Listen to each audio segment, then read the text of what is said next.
Our next speaker has worked in the Queensland Police Department for 22 years, 16 of those as a detective. But he works in an incredibly valuable field to this society. Not only does he work with the FBI, Homeland Security, but in the field of undercover internet child exploitation investigations, a hugely important piece of work. He's received the Queensland Police Commissioner's Gold Award, the Crime and Misconduct Commissioner's Award, and he's actually implemented software to track and identify online child offenders. In 2001, in his role as detective, our next speaker had a vision of transforming what he did, not just from investigation, but to presentation. He thought that the way to connect with the most vulnerable, the way to protect the most vulnerable in society, was actually through education. This fueled a passion towards something called iNESS, which I'm sure you'll hear a lot about. That has reached over 100,000 students and teachers and parents with a message of awareness and responsibility. Ladies and gentlemen, would you please welcome to the stage, Brett Lee. Thanks so much. Some of that introduction was true. I've got some photos to back some of it up. And I do apologise right at the start. I know there will be people who have heard me speak before. The messages that you will get, you may see some of the same pictures, but the messages that you will get today will be totally different. Because one of the things I've been asked to do today very quickly is to talk a bit about myself, and luckily I'm very, very good at that. And if you've heard me speak, you'll know that I am good at that. And I've got to say one thing, in contrary to what Murray said. If you do actually love me so much that you want to come up and hug me, that's fine. I don't know about the other presenters, but if you want to do that with me, that's fine. Now, I suppose my messages when I speak are sometimes a little bit confronting, because some of the issues that people can face online, whether they be young people, whether they be adults, can be life-changing. But today I just want to talk a little bit more about my background, go into my background, how I got to where I got, some of the trials and the tribulations I faced, and some of the things that I was made aware of as I went on my journey. My mindset, how my mind was open at particular points in my life, and it really did change it. So if we could launch the PowerPoint.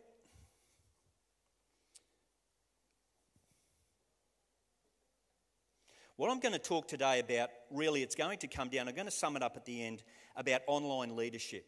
Now, having my background, I know that online leadership is no different to the real-world leadership.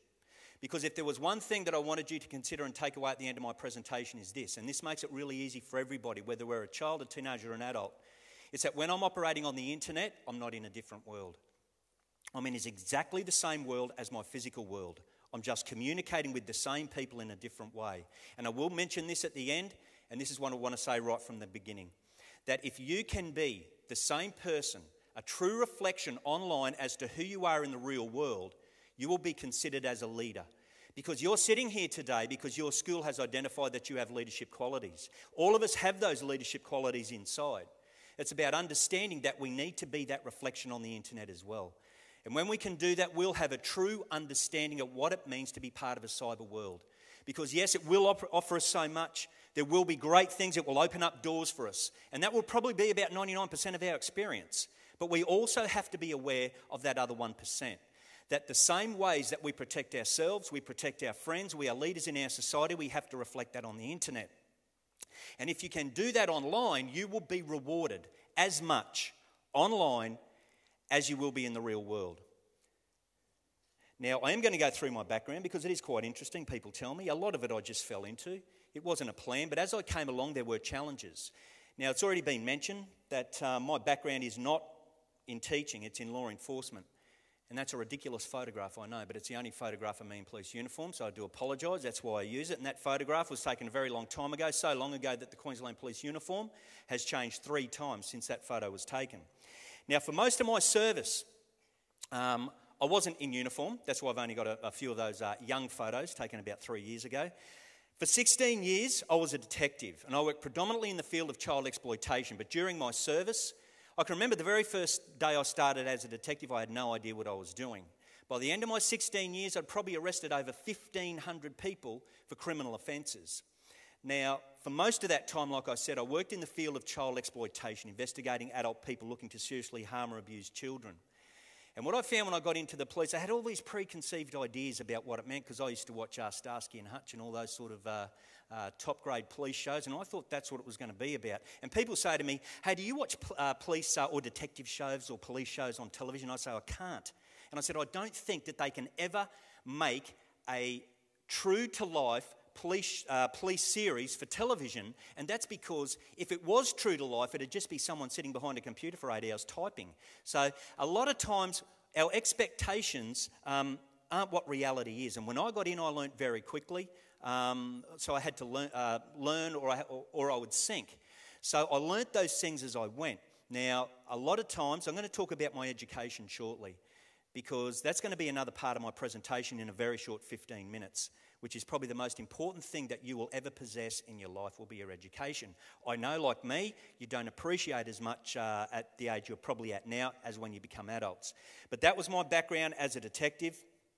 I've arrested people for everything from shoplifting up to murder, but mainly investigating adult people. Now, when I left the police, I wanted a bit of a sea change, so I headed over to Iraq. And I worked on a joint United States and Iraq contract, training Iraqi men how to be police officers. So it was my first exposure as a teacher. I worked at the Iraq National Police Academy, training these Iraqi men how to be police. Now, I was there trying to teach these guys how to be police officers, so I was supposed to be the one teaching, but I think I learned a lot more than some of my students. It really opened my eyes. I'd never been in a situation like that before. It was utterly surreal. Every morning I'd wake up, I'd have to pinch myself to say, am I really here? But one thing I did find out, I had a lot of preconceived ideas about the country of Iraq, how it operated, the society there, and probably some preconceived ideas about the people, and I got those preconceived ideas from the television. Now, when I got there, my ideas were totally changed. My students, adult men, some of them couldn't even read and write their own language. Now, it wasn't because they weren't intelligent. It wasn't because they didn't have the passion, or they didn't want to, or they didn't want the same things that we have, the same things, opportunities for their family to be safe, opportunities for themselves to have a safe, happy, fulfilling life. They wanted all that, but they never had the opportunity. Most of those men never had the opportunity to go to school. Now, you know what? When I travel around to schools, I always look for this, because you are learning skills. You have leadership skills already within you, whether you've learned about leadership or not. You have these skills, and it's up to you whether you choose to use them. If you choose to be a leader, that will be up to you, whether it's in the real world or whether it's online, because every key you type will be your choice. And you know the choices you should make online when it comes to being a leader, when it comes to being respected. These adult men never had the opportunity. And you know, some of the things I saw, they couldn't even put themselves in a straight line. Even when I go to primary schools, there's little kids, boys and girls, still walking in, holding hand in hand, coming down, sitting boy, girl, boy, girl. They're learning very important skills there, organisation skills, decision making. My adult students couldn't make decisions independently because they'd never had to. It's not that they weren't intelligent, not that they didn't want to, but they didn't have that opportunity of education. They had that desire in them, but they didn't have the opportunity to fulfill those desires. So I think we should take our education as probably the most important, valuable thing we own. And you know what? When I went to school, I only went to year 10. And that's probably one of the things I've always regretted. It has closed doors up for me, just for the simple fact that I didn't go to year 12. That those 2 extra years of education that I fought my parents against, that I didn't want to go to school, I won. But in the end, when I became a bit smarter, I look back and I always regretted that, not going to year 12. So simply by being at school, you are learning leadership skills. You're learning how to deal with people. You can reflect that on the internet and you will be repaid, and so will your friends and your community in exactly the same way.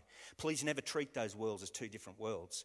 Oh, I'm this person in this world and this person in this world. I have students say to me, they say, well, what have I got to change about myself? Usually primary school kids, what have I got to change about myself? What have I got to learn to keep myself safe on the internet? The answer is very simple. You don't have to change anything. You just have to be a true reflection on the internet as the person you are in the real world, and you'll have no problems. And you know what? Making those good choices, having that attitude, having that mindset, because that's all my messages are about, a mindset, not about typing keys. It will never stop you from exploring the internet, from using it productively, having a good time, using the programs you want. It'll just help you have a better experience. So I should have been clicking through some of them. I've thrown a few more in. I don't think anyone here's seen some of these. I just threw a few extra of these photos in. They're amazing people truly opened my eyes. Like, I had a class. That's one of my classes there. So like, you guys would probably turn up to class with your books and your pens. My students would turn up with their machine guns. So a little bit different. But everyone's got rules. We don't only have rules in the real world, we've got rules on the internet, and they're there for a reason, the same reason, so everyone stays safe. Because in one of my classes, someone accidentally let their machine gun off and shot holes in the roof while we were in class. So we had to put a rule in place. No one's allowed to have a loaded machine gun in class. So look, young kids there, that young boy you just saw, he probably will never have the opportunity to go to school. So amazing experience. It really, I suppose, humbled me. It made me appreciate what we have in this country. And if I could go back, I would do things differently. I would appreciate my education. So I'll just flick through those and I'll go to the next slide. That's the main reason, though. I don't think it was really highlighted during the introduction, which is good, gives me an opportunity to talk about it. For 5 years as a detective, it was my job to go on the internet and to be a child. It was my job to pretend to be you. One day I'd go to work, get online, pretend to be a 10-year-old girl, talk about Hannah Montana all day. And I feel sorry for the police who are doing this job now, because they probably have to talk about One Direction all day, or Delta Goodrum maybe. The next day I'd be a 16-year-old boy, the next day I'd be a 12-year-old girl, the next day I'd be a 14-year-old boy. So it was my job to be you online, and that gave me a very unique insight into how you communicate with each other on the internet, where you go. I know how your programs work back to front, but it was mainly what was happening in the mind here, and I also know how certain adult people will try and communicate with you, or the things they'll try and expose you to when they believe that no other adults are looking. So it gave me a very unique insight, and I had a primary school student say to me when I first started doing this, and I'd never thought about it, they said, hey, when you were pretending to be a kid on the internet, did anyone ever cyberbully you? And I'd never thought about it, because I just went on the internet to do my job. Now, as a police officer doing this job on the internet, we had an appointment with a psychologist every 6 months to make sure that we were okay, and we played some games with blocks on the desk, and apparently I was. So this kid asked me, look, were you ever cyberbullied on the internet? And you know what, I'd never thought about it, and I thought back and I thought, you know what, every single time I went on the internet, someone tried to expose me to something negative, to put me down, to exclude me, to exclude me, to threaten me. And when I thought about it, I thought, you know what, yeah. And even though I was an adult man who's supposed to be well-balanced and very centred and matured in my life and knows all about life and who I am and where I'm going, even though I was that person pretending to be a young person, that negative information online did have a negative effect on me in my mind. I could remember it. It would make me get angry, these people at the other end. So please never ever feel that when you're on the internet, that if people are using technology against you, and as a leader, make sure you stand by your friends, because the most common word I hear when I travel around the United States, New Zealand or Australia, I hear this phrase, don't be a bystander. We do something about it. It's never a sign of weakness. If other people are using technology against us, we be a leader and we let people know where we stand. We let them know what we do expect, what we don't expect. So once you do that, once you show that you're an individual on the internet, you will generate respect. I guarantee you. My boy in year 12, I didn't even know this. He deactivated his Facebook account 4 months ago because there was an issue at his school. And and I said, mate, don't get involved in any conversation that might happen on Facebook about that. You could get yourself into a lot of trouble. School stuff stays at school. And he goes, I deactivated my account 3 months ago. I said, why? He goes, oh, look, it was just distracting me too much. I'm in year 12, I was trying to concentrate, and there were people, doing the wrong thing in there. He said, so I've just deactivated it till the end of the year. So you be your own man, you be your own woman, and take control of technology. Don't let it control you. So it is an amazing thing. If anyone should be, I suppose, have anything against the internet or the cyber world, it would be me, because I've arrested 89 adult men from Brisbane who are using the internet looking for you and your family or younger students to commit a whole range of criminal offences against. But I think the internet is an amazing place. And I think it is, always remember this, it's a reflection of the real world. 99.9% of people online are there for the right reasons. But like the real world, we've got to be aware that there are people who aren't. That's why we need to be leaders amongst our friends, mainly in the real world, but also when we're connected to them on the internet. So you know what, I'd use all those programs that you guys would use. I've spent thousands of hours pretending to be a kid in places like chat rooms and, all a chat room is, it's anywhere on the internet where a group of computer users can have come together and have a public conversation. Instant messaging programs, gaming site, WoW, COD, RuneScape, Mushy Monsters, and my favourite game of all time, Club Penguin. And I know some of you are still playing that, you just won't admit it. having those social networking sites, Facebook, MySpace, Bebo, Tag, Twitter, Habbo, Flickr, and whatever else comes along. So technology is fantastic, but we have to be the same person online that we are in the real world, or we put ourselves, our friends, our family at risk. We can be that leader where people respect us. I did have the opportunity to work with the FBI in the United States. Now, how did that happen? You know what? Like I said, I never went to year 12. So back in those days, you could join the police after year 10. But I did an apprenticeship first, and I went from there to the police force. And then I was given an opportunity to work as a detective, so I just transferred there. Then I worked as a detective for a fair while. Then I was given an opportunity to go to the undercover internet team. So I took that. I had to apply for it, actually, and put down all the jobs I'd done and all the skills that I'd learned. So I did have to apply myself. And then I had the opportunity to travel to the United States, where I did some courses and worked with the FBI in a state called Maryland, and with the Department of Homeland Security at their cybercrime centre in Virginia, and with some local police, the Dallas Police in Texas and the San Jose Police in California at their Internet Crimes Against Children Task Force. These opportunities were given to me, but I did have to work for them. I know any single person here can achieve whatever you want. You have the skills. Going to school, that education will set you up to allow you to achieve whatever you want. This is what broadened my mind in the police. I thought, when I went over and I worked in the United States, I thought there's a bigger world than Brisbane. There is a bigger world than the Queensland Police Force. I want to be part of that. I want to see what change I can make. So I looked for the opportunities. Always look for those opportunities when you least expect it. Now, this is what I do for a job. So I'm sort of a businessman now. I work with schools and I come in, and that's how I earn my living. And I've learnt this, that the opportunities that I get come from the least likely place. So I try everything. I look into everything. So that was part of my background there too, which was very interesting. Now I have got 1 minute left. I'm just going to put these up here. Like I said, my messages are generally all about a mindset. Not about how we use technology, whether it's a phone, whether it's a laptop, whether it's a PC. It's all about a mindset. Now, if you can truly believe this, you will have an amazing experience on the internet for the rest of your life. You'll be regarded as a leader as well, and you will have respect online. And you know what happens when people make good choices online? They're not worried about bad stuff happening or getting into trouble or looking over their shoulder. They don't suffer stress and anxiety. Their self-esteem increases when they make those good choices online and become leaders. Also, they're able to use technology a lot more effectively. So these are just some of the things that I would like you to truly believe. You know what? It's too late for adults. They can't truly believe this because they weren't round. The internet probably wasn't round when they were your age or the younger kids. I'm not talking about knowing this. I'm talking about practicing this and believing this. And it will allow you to have the most amazing experience that you will ever want to have on the internet. It will open up doors for you. So my positive online behaviours make me a leader.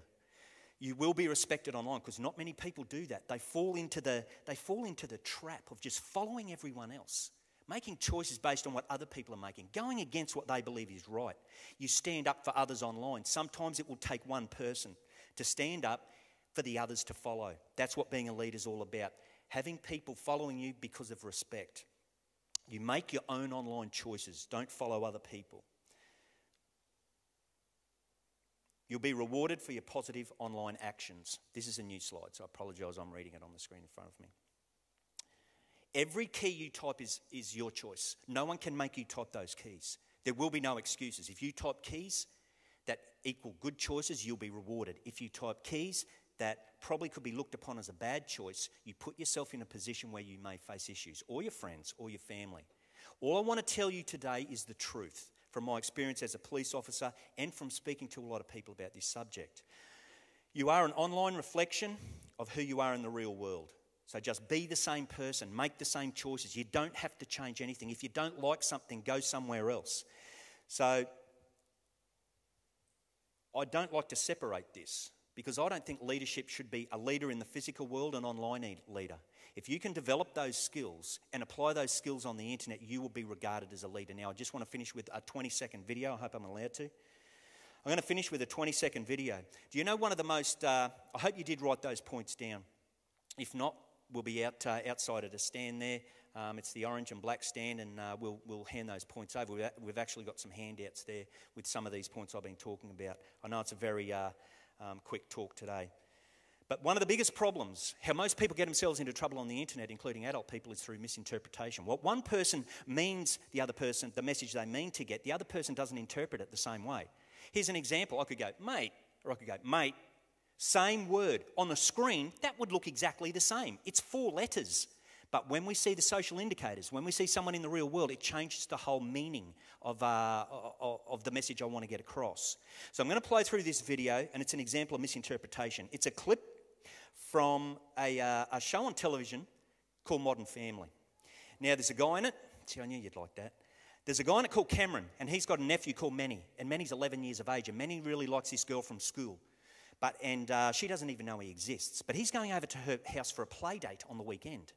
And he really wants to impress this girl, so he asks his Uncle Cameron, hey, Uncle, tell me what to say. Tell me how to act. What should I do to get this girl to like me? I don't want to make a fool of myself. So his uncle gives him some advice. So Manny goes off. He goes off to the play date, and he is making a fool of himself. He forgets all the advice. He's tripping over. He's saying the wrong words. And so anyway, he panics, runs to the girl's bathroom, locks the door, rings up his Uncle Cameron and says, Uncle, I'm making a fool of myself. Tell me what to say. Misinterpretation, and that's how most people get themselves in trouble on the internet. Hello? Manny! Hey, how'd it go with Tara? It's still going on. The catch part went fine, mostly. I took a running dive into the dirt. Oh, well, did you at least catch the ball? I was trying to throw the ball. I'm in her bathroom looking for Band-Aids. I'm trying to give her the nerve to tell her how I feel. Well, just be honest. She intimidates me. Every time I open my mouth, I say something stupid. I call her bedroom fantasing. That's not even a word. Are you okay in there, Manny? Yeah, I'm just water washing my hands. Help me. Tell me what to say. Okay, how about this? You are the prettiest, smartest, funniest girl in the 6th grade. I know you're only 11, but I can't stop thinking about you. I've loved talking to you online. I think we should become boyfriend and girlfriend.